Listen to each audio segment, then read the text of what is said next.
বাংলাদেশ ভারত পররাষ্ট্র সচিব পর্যায়ের বৈঠক আগামীকাল। সাবেক কূটনীতিক হুমায়ুন কবিরের মতে দুদেশেই চাইবে আস্থার সংকট কাটাতে। চলমান সংকট সমাধানের চাবিকাঠি ভারতের রাজনীতিবিদদের হাতে বলেও মনে করেন তিনি। মোর্শেদ হাসিবের report. Double million offer Walton fridge কিনে পেতে পারেন 20 লক্ষ টাকা, রয়েছে কোটি কোটি টাকার নিশ্চিত উপহার। নিয়মিতভাবেই ভারতসহ বিভিন্ন দেশের সাথে ফরেন অফিস কনসালটেশনে অংশ নেয় ঢাকা। কনসালটেশনে কূটনীতি তো বটেই, বাণিজ্য নিরাপত্তা সহ সামগ্রিক বিষয়ে আলোচনা হয়। এই ধারাবাহিকতায় সোমবার Dhaka Delhi foreign office consultation অনুষ্ঠিত হবার কথা। তবে 5 আগস্টের পরে বাংলাদেশের পরিবর্তিত রাজনৈতিক বাস্তবতায় এবারের কনসালটেশনে থাকছে আলাদা নজর। ভারতের পররাষ্ট্র সচিব বিক্রম মিস্ত্রি ও তার প্রতিনিধি দলের সাথে আলোচনায় নিজেদের মধ্যকার উদ্বেগ ও আস্থার সংকট কাটাতে চাইবে দুই দেশ। তবে কনসালটেশনে যাই আলোচনা হোক না কেন, ভারতকে বাংলাদেশের নতুন বাস্তবতার প্রতি শ্রদ্ধাশীল হতে হবে সবার আগে। রাষ্ট্রদূত হুমায়ুন কবির বলছেন এই কথা। তার মতে সংকট সমাধানের মূল চাবি দেশটির রাজনৈতিক নেতাদের হাতে। এই উত্তেজনার প্রশমনের দায়িত্বটা কিন্তু আমার মনে হয় মূলত রাজনৈতিক বলতে সেটা ভারতের রাজনৈতিক নেতৃবৃন্দকে সিদ্ধান্ত নিতে হবে তারা বাংলাদেশের সাথে কি ধরনের সম্পর্ক চান।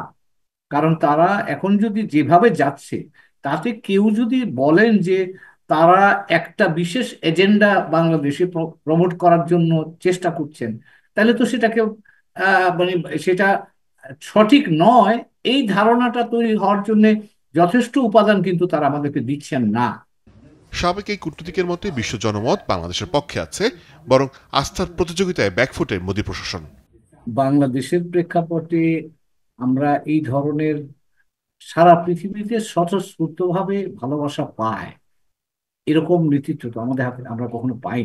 গত 15 বছর আহ মানে শেখ হাসিনা সরকারের আমলে যে সুযোগ সুবিধাগুলি পেয়েছে, যার কিছু কিছু কৌশলগতভাবে গুরুত্বপূর্ণ, তারা এখন সেগুলো সম্পর্কে এক ধরনের অনিশ্চয়তায় ভুগছে। যদিও বাংলাদেশের দিক থেকে কিন্তু আমরা কখনো বলিনি যে তাদের সাথে নিরাপত্তা সহযোগিতা বলেন, কানেক্টিভিটি বলেন, অন্যান্য এগুলির ব্যাপারে বাংলাদেশের থেকে নেতিবাচক কোনো কথা অন্তত আমি শুনিনি। পশ্চিমবঙ্গে নির্বাচন আছে 2026 সালে, এবং আমার ধারণা এই পশ্চিমবঙ্গের নির্বাচনে বিজেপির পক্ষে ক্ষেত্র প্রস্তুত করার জন্যই এখন পশ্চিমবঙ্গে কে কত বাংলাদেশ বিরোধী বা কত বেশি সাম্প্রদায়িক বক্তব্য দিয়ে হাজির হতে পারে তার একটা প্রতিদ্বন্দ্বিতা কিন্তু শুরু হয়েছে।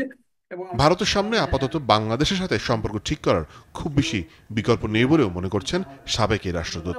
তারা এখনো মনে করছে যে আওয়ামী লীগের বা শেখ হাসিনার পক্ষেই তারা কাজ করলে হয়তো তাদের আবার পুনরুত্থানের একটা সুযোগ আছে। অনেকে যুক্তি দেখান যে 1975 সালে তো একবার উত্থান হয়েছিল, পুনরুত্থান হয়েছিল, আবারও হয়তো হবে এরকম। সেটা মোর্শেদ হাসিব, চ্যানেল 24, ঢাকা।